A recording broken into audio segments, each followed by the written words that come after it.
Hello everyone, in this video lecture we are going to study the classification of solid on the basis of energy band. When we classify solid on the basis of energy band, there are two bands. First is valence band and second one is conduction band. So valence band, it is the energy band occupied by the valence electrons, and this energy band is found when different energy level of an isolated atoms combine. When these atoms come closer to form a solid.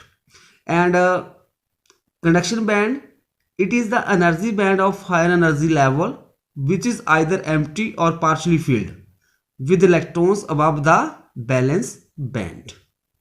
And here there is a energy gap between the valence band and conduction band, that is known as the forbidden energy gap, and it is denoted by Eg.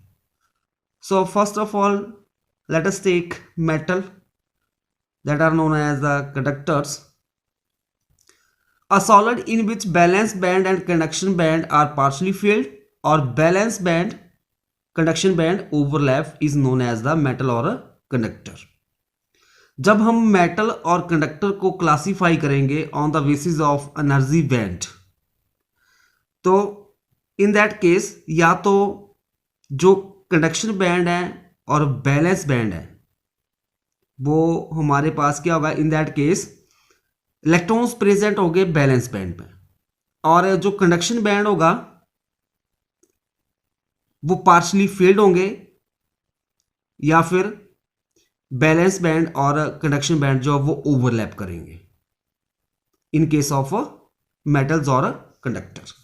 आप diagram में देख सकते हो, पहले हमारे पास हम लेते हैं सिचुएशंस पार्शली फील्ड वाली, तो यहाँ पे ये नीचे बैलेंस बैंड और ऊपर ये कंडक्शन बैंड, और जो हमारे पास ये कंडक्शन बैंड है पार्शली फील्ड है। In this figure balance band conduction band overlap with each other, means there is no forbidden energy gap between valence band and conduction band.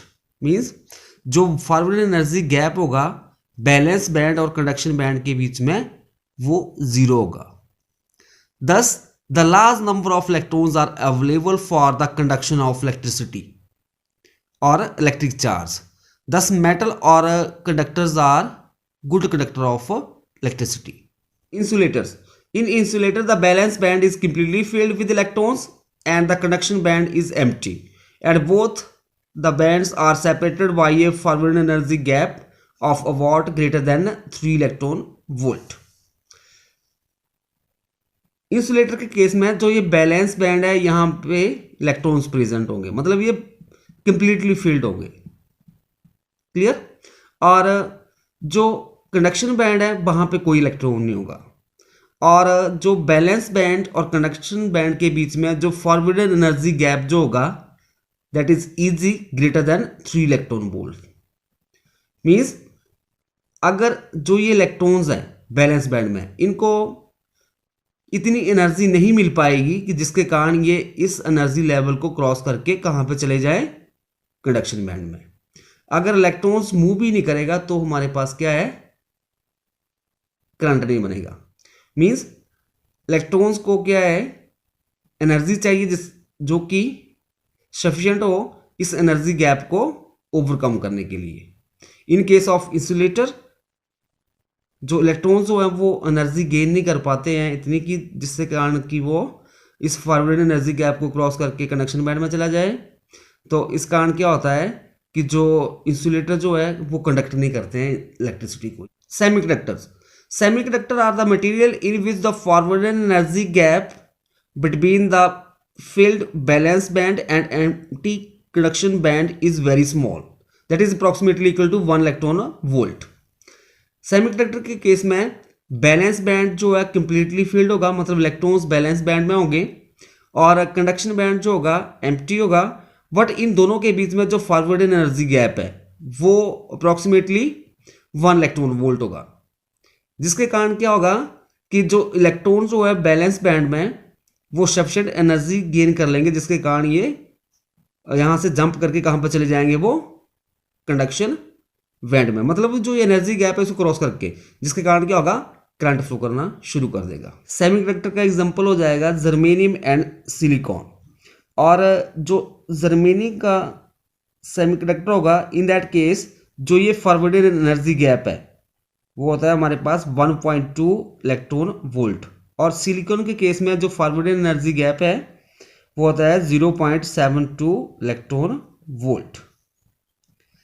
At 0 Kelvin, the electron in the valence band do not have sufficient energy to jump the at 0 Kelvin, the electron in the valence band do not have any sufficient energy to jump to the conduction band, and hence semiconductor behaves as a insulator at 0 Kelvin. Means 0 kelvin के ऊपर जो semiconductor होगा वो as a insulator behave करता है। क्यों करता है? क्योंकि यहाँ पे जो इलेक्ट्रॉन्स होते हैं उनको उतनी एनर्जी नहीं मिल पाती, जिसके कारण वो इस एनर्जी गैप को क्रॉस करके, मतलब जंप करके कहाँ पे, कंडक्शन बैंड में चला जाए। बट एट रूम टेम्परेचर के ऊपर क्या होता है, जो इलेक्ट्रॉन्स होते हैं वो एनर्जी इतनी गेन कर लेते हैं जिसके कारण ये जंप करके कंडक्शन बैंड में चले जाते हैं। At room temperature